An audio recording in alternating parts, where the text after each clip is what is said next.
네, 오늘은 슬기로운 교회 생활 5번째 시간 예배, 기도, 헌금 이 세 가지의 주제를 가지고 오늘 말씀을 나누어 보도록 하겠습니다. 오늘 함께 보실 말씀은 역대상 16장 29절입니다.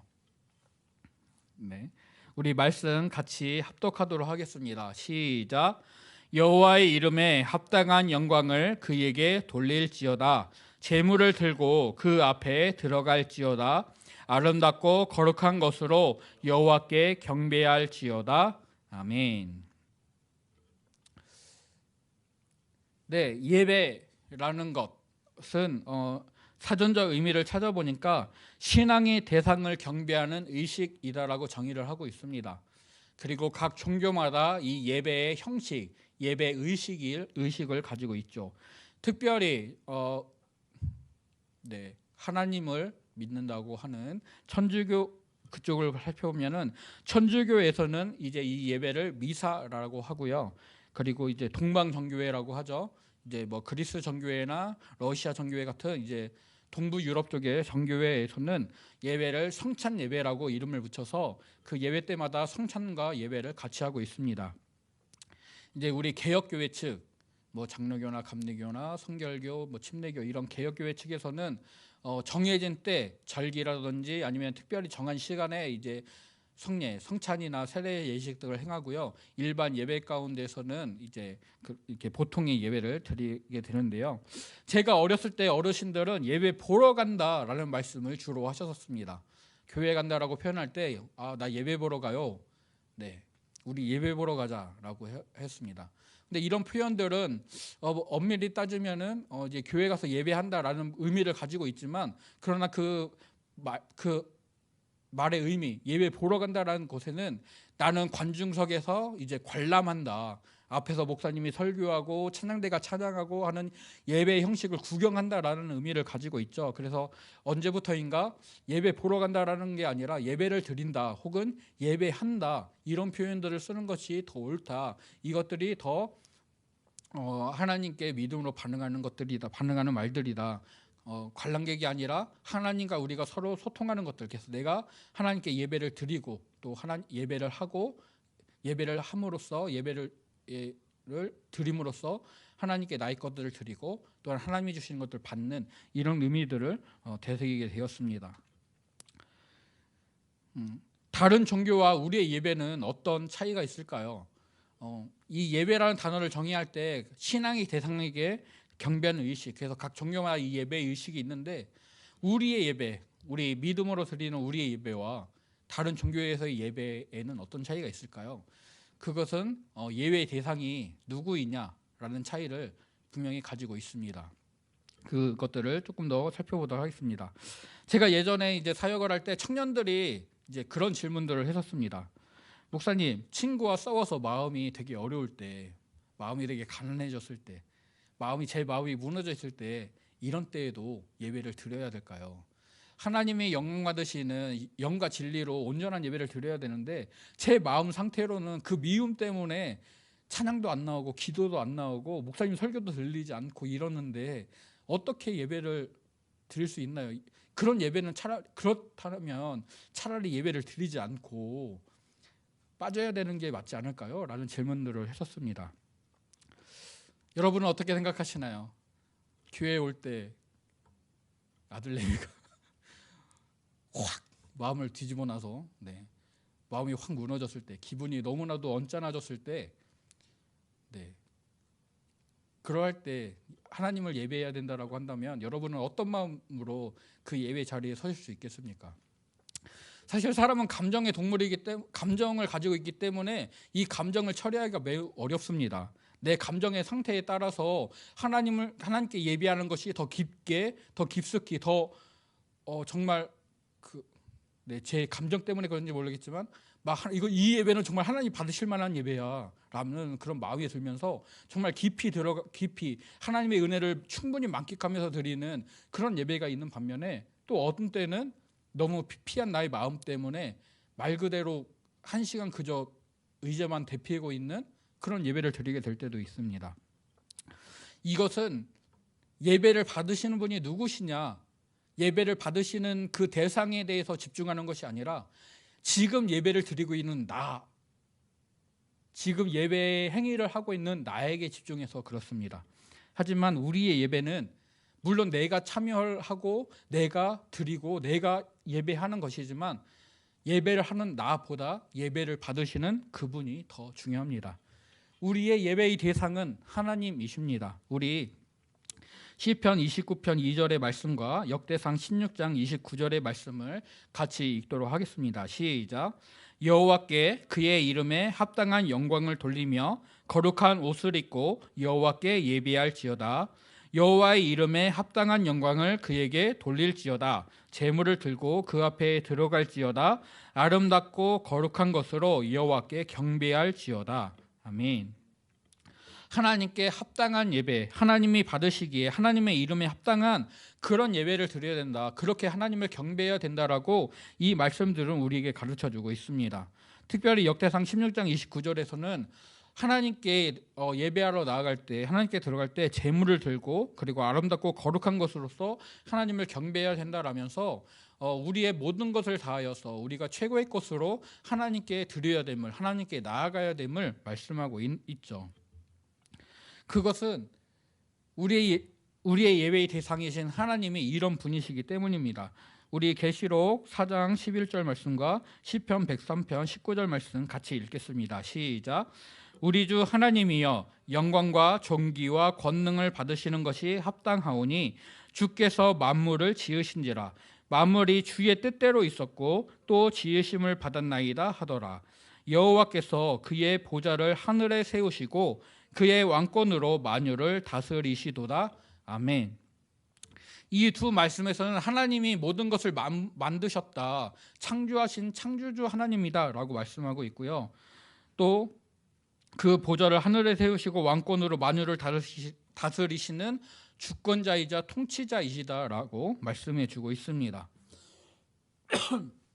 즉 우리는 그저 어떤 내가 열심히 수행을 하고 고행을 해서 닿을 수 있는 어떤 경지에 도달했던 선구자, 나보다 뛰어났던 어떤 사람을 예비하는 것이 아니라 이 세상을 창조하시고 우리의 삶을 주관하시고 인도하시고 다스리시는 우리의 주인 되시는, 우리의 구원자 되시는 그 한 분 하나님을 예배하는 줄로 믿습니다.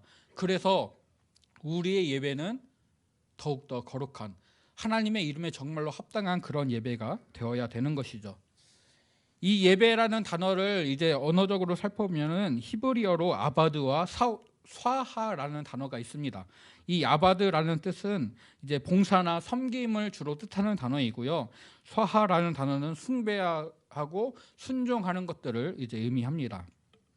그리고 보통 헬라어 프로스키네오라는 단어를 써서 이 예배를 설명하는데 이것은 누구에게 입맞추다 라는 뜻으로서 특별히 종이 주인에게 문안 인사를 올릴 때 그 주인에 대한 존경의 표시로서 그 발 앞에 무릎을 꿇고 그 발에 입맞추는 이 행동을 프로스키네오라는 단어를 써서 표현한다고 합니다. 즉 우리가 하나님께 최고의 것들을, 최고의 존경을 담아 그것들을 표현하는 것이 바로 예배가 되어야 된다는 것이죠. 또 이제 예배를 뜻하는 워십이라는 단어를 보게 되면은 이제 월스, 가치라는 뜻을 가진 단어와 이제 쉽, 이게 명사로서는 밴데요. 전미사로 쓰일 때는 지위나 신분, 어떤 상태를 뜻하는 단어입니다. 그러니까 가치 있는 존재, 가치 있는 신분, 가치 있는 상태, 이것이 바로 예배, 워십이라는 뜻인데요. 그러니까 하나님이 존경과 존귀를 받을 만한 가치가 있는 존재이다.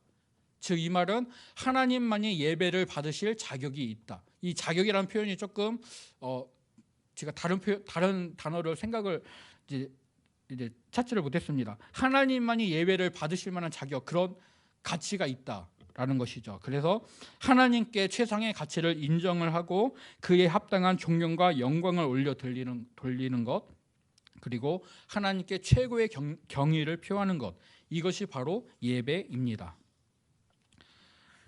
성경에서는 예배의 형태가 여러 가지로 등장이 되고 있는데요. 성경에 기록된 첫 번째 예배는 아벨과 가인의 예배, 제사였습니다.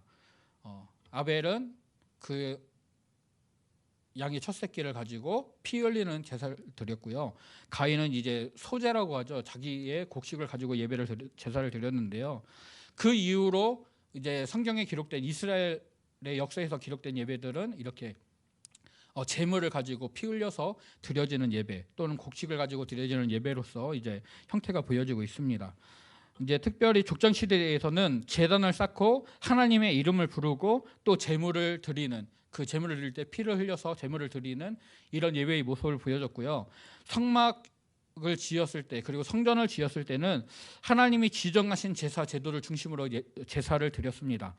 하나님이 정한 장소에서 하나님이 정하신 시간에 하나님이 세우신, 하나님이 정하신 제사장이 그 제사를 인도를 하였죠. 그리고 그 제사를 드릴 때는 하나님께 예물을 드려야 됐고 또 찬양을 드려야 했습니다. 그런데 이스라엘이 범죄함으로써 그 나라가 멸망하고 백성들이 포로로 잡혀가게 될 때 성전이 무너졌기 때문에 그들이 성전에서 예배를 드릴 수가 없었습니다. 쉽게 말해서 제사를 드릴 수가 없게 된 것이죠. 그래서 그들은 회당에 모여서 이제 율법을 낭독하고 찬양하고 기도하고 또 특별히 초청된 누군가가 말씀을 가르치는 그런 형태로서 이제 제사, 예배를 드리게 되었습니다. 그리고 예수님의 부활 이후에 교회가 세워진 이후에는 이제 말씀의 가르침이 있었고 성경을 낭독하였고 또 기도하고 찬송했고 또 이제 성례, 세례와 이제 성찬을 행하였고 그리고 연보하는 일들 그리고 서로를 축복하는 그런 일들을 통하여서 이 예배가 이루어지게 되었습니다.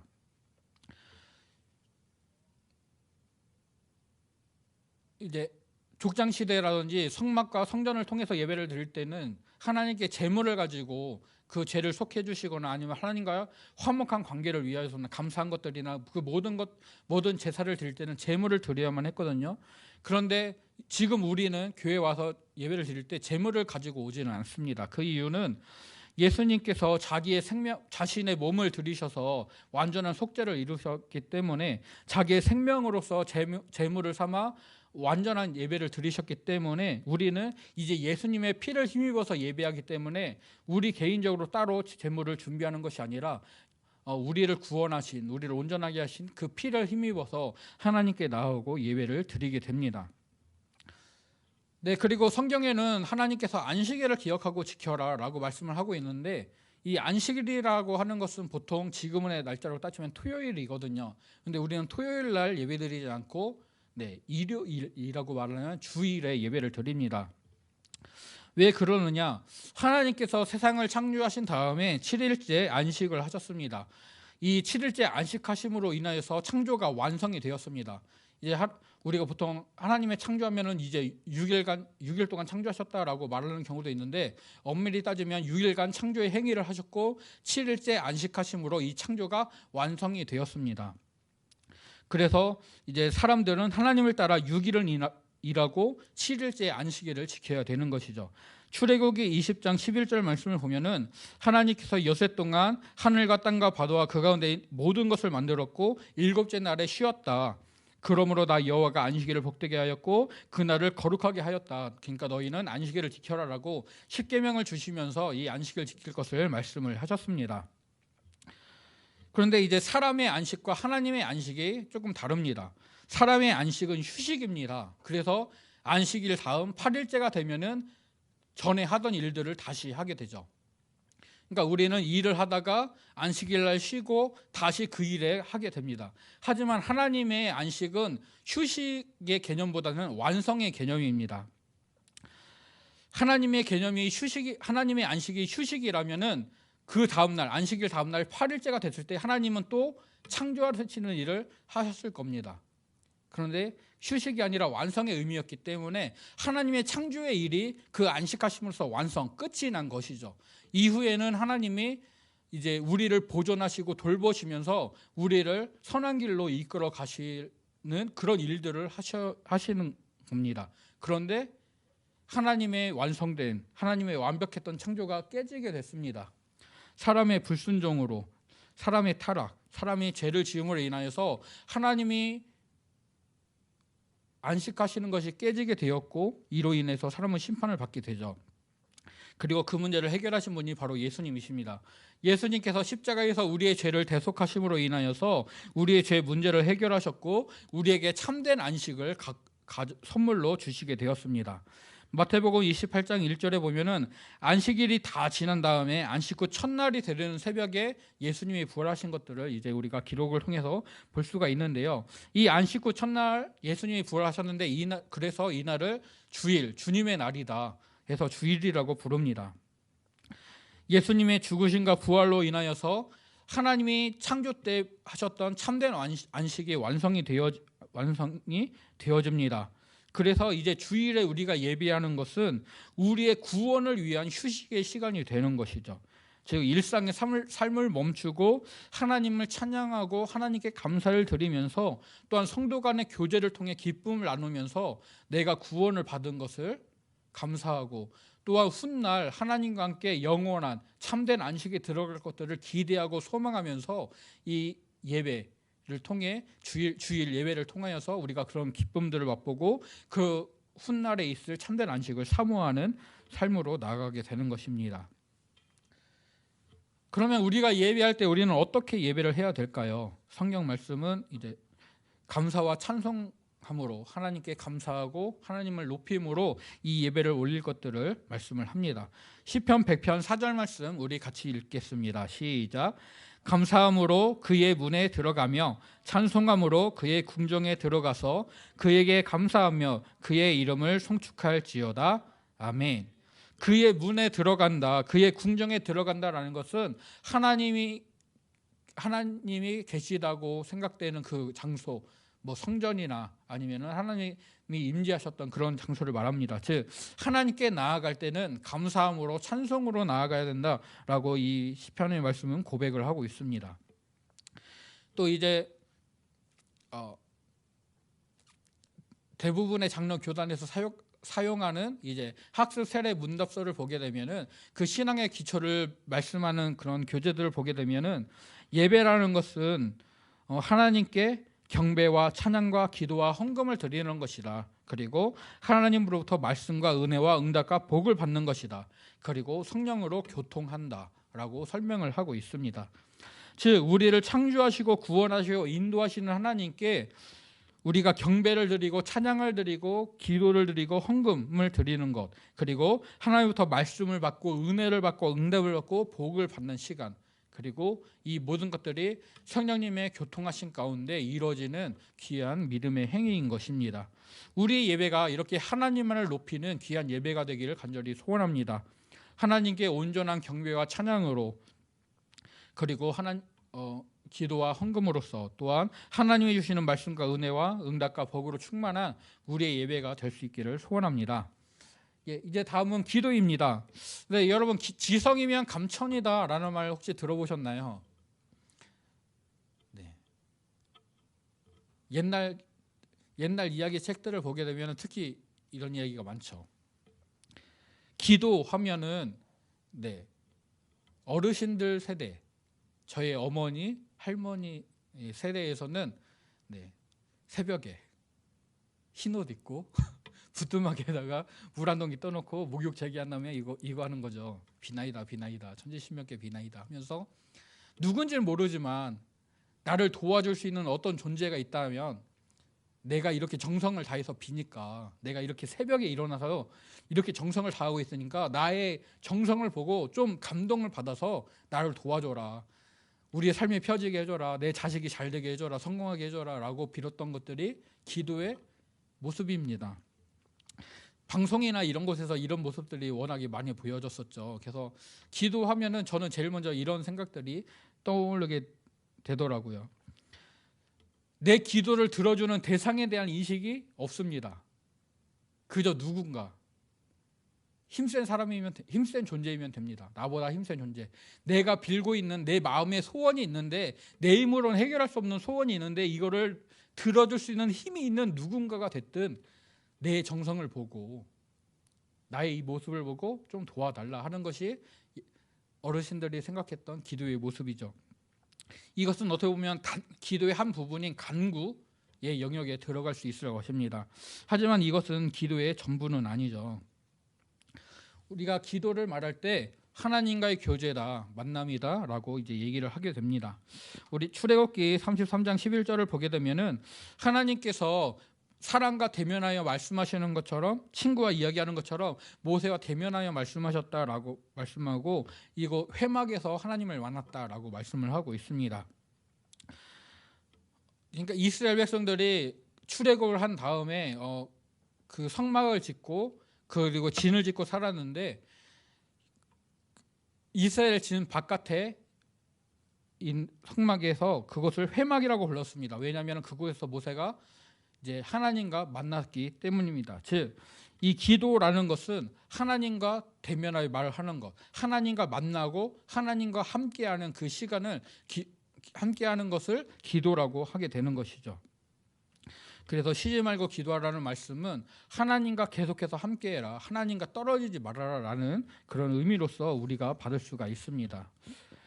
그리고 분명히 기도는 간구가 기도의 영역에 속해져 있죠. 나의 필요라든지 아니면 어떤 소원들을 가지고 하나님께 아뢰는 것이 분명히 기도입니다.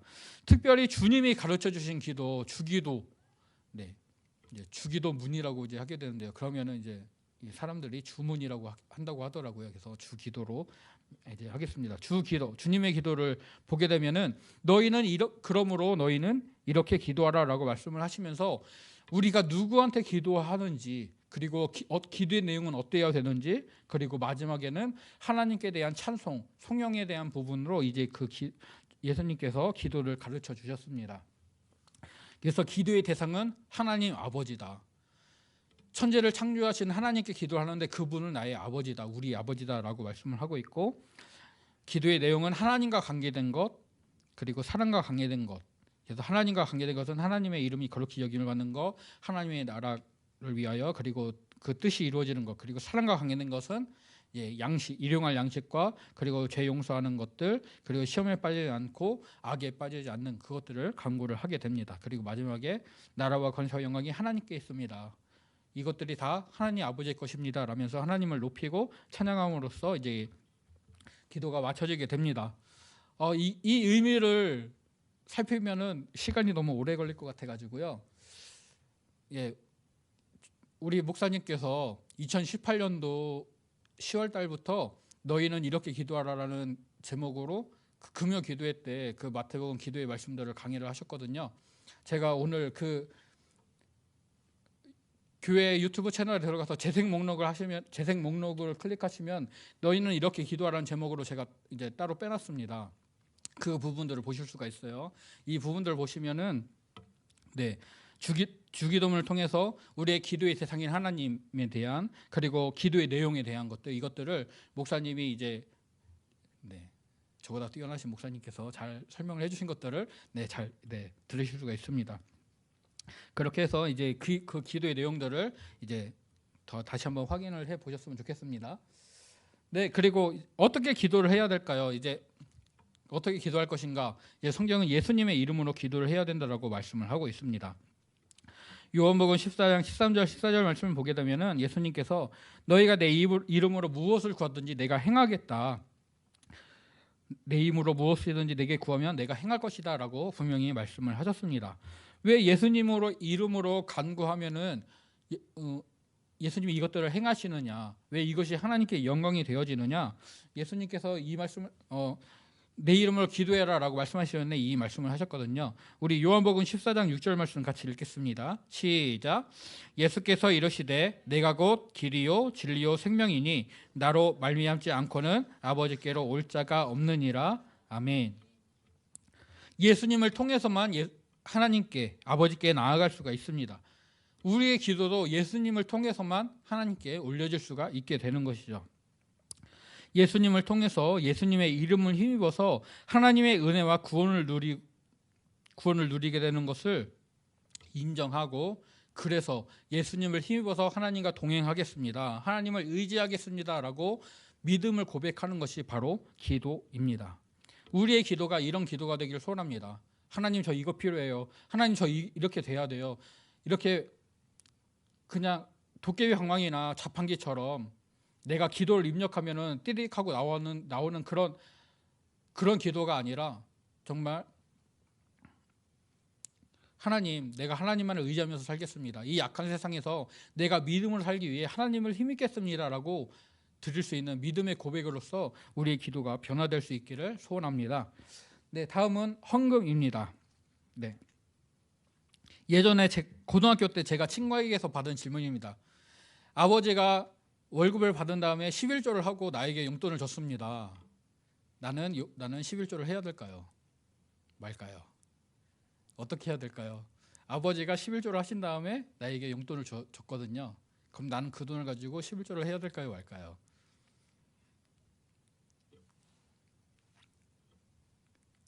해야 되죠. 해야 됩니다. 왜냐하면은 아버지는 아버지의 수입을 가지고 11조를 하셨고 그 돈을 사용을 하신 거고, 나는 아버지께서 받았기 때문에 새로운 수입이 잡혔기 때문에 11조를 하고 그것을 이제 다음에 이제 나의 필요나 이런 것들 위해서 사용을 할 수가 있는 것이죠. 네, 요즘 이제 교회마다 이런 질문들이 많다고 합니다. 네, 11조를 내는 기준은 무엇인가요? 본봉으로 해야 되나요? 아니면 실수령금으로 해야 되나요? 어떻게 해야 될까요? 저희 아내한테 물어봤더니 본봉이라고 하더라고요. 네, 감사합니다. 네, 네, 믿음에 따라 하시면 됩니다. 네, 11조를 이 재물을 주신 분이 하나님이다라는 것을 인정하고 드리는 것이 중요하지 얼마를 하느냐 이 액수가 중요하지 않습니다. 나의 믿음의 반응으로서 하나님께 이것을 드리는 것이 중요한 것입니다. 우리가 온 땅의 주인은 하나님이다라고 분명히 고백을 합니다. 이 헌금을 생각할 때 그렇다면 나는 청직이다, 나는 맡은 자다라는 인식이 중요합니다. 왜 그러느냐? 이 헌금에 대한 문제는 우리에게 소유권에 대해서, 그리고 우리의 신앙 고백에 대해서 우리의 믿음을, 그리고 우리가 어떻게 인식하고 있는지를 말해주고 있기 때문에 그렇습니다.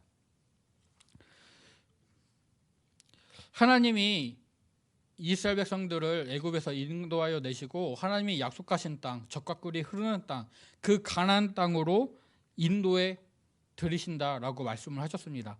그래서 너희가 그 땅에 가면은 이렇게 될 것이다 라고 말씀을 하시면서 신명기 8장 7절에서 내 하나님 여호와께서 너를 아름다운 땅에 이르게 하실 것이다 라고 분명히 말씀하셨습니다. 그런데 너희가 그 땅에 가면은 농사도 짓고 하게 될 텐데 풍족해질 것이다, 풍요로운 삶을 살게 될 것이다. 근데 그렇게 되면은 풍요로운 삶을 살게 되면 너희가 이렇게 된다라면서 이 말씀을 주셨습니다. 우리 신명기 8장 17절 18절 말씀은 같이 읽어보겠습니다. 시작. 그러나 내가 마음에 이르기를 내 능력과 내 손의 힘으로 내가 이 재물을 얻었다 말할 것이라. 내 하나님 여호와를 기억하라.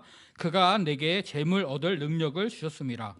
이같이 하심은 내 조상들에게 맹세하여 하신 언약을 오늘과 같이 이루려 하심이니라. 아멘.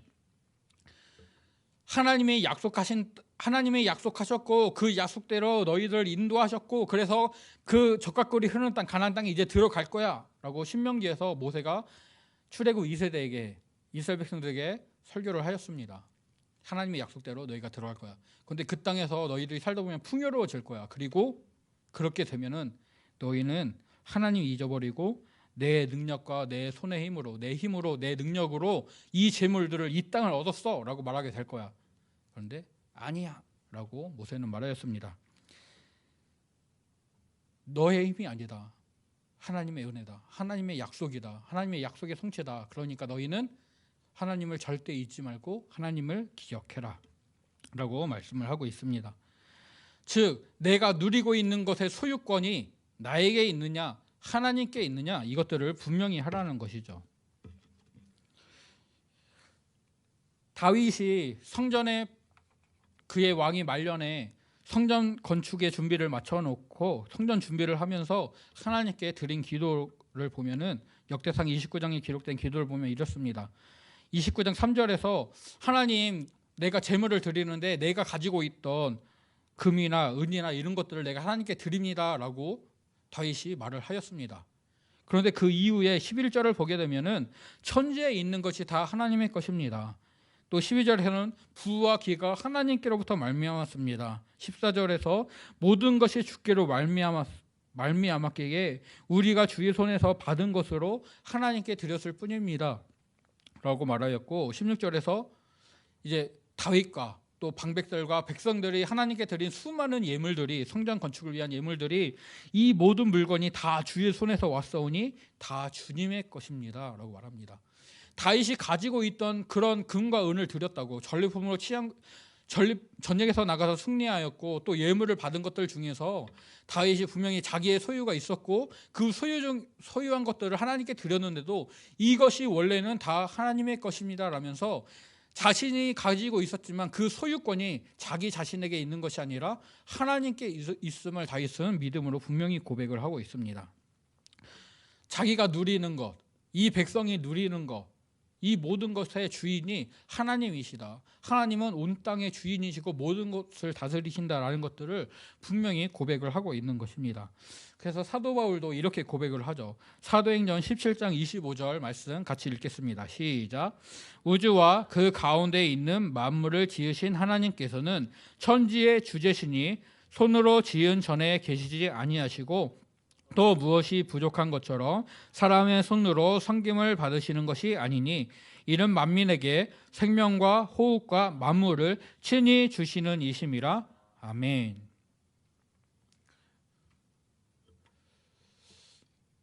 제가 돈이 많을까요? 하나님이 돈이 많을까요?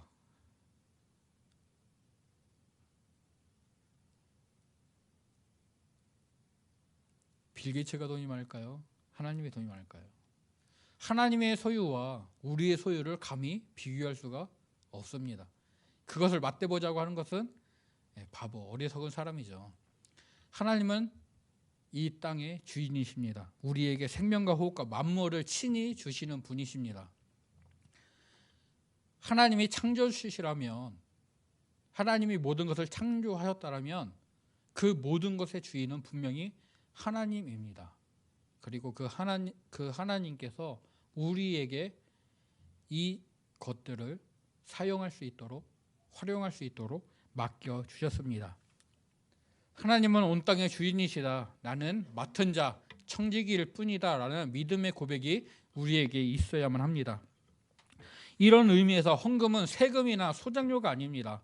내가 일해서 받은 것, 내가 열심히 수고해서 얻은 것 중에서 일부분을 세금처럼 내고 나머지 내가 갖는 것이 아니라 모든 것이 하나님의 것인데 그 중에서 하나님께서 나에게 일을 하여서 하나님의 것 중에 재물을 얻을 수 있는 능력을 주셨고 그것에 대한 믿음의 표현으로 예물, 헌금을 드리는 것이다 라고 우리는 분명히 고백을 하고 인정을 해야만 합니다.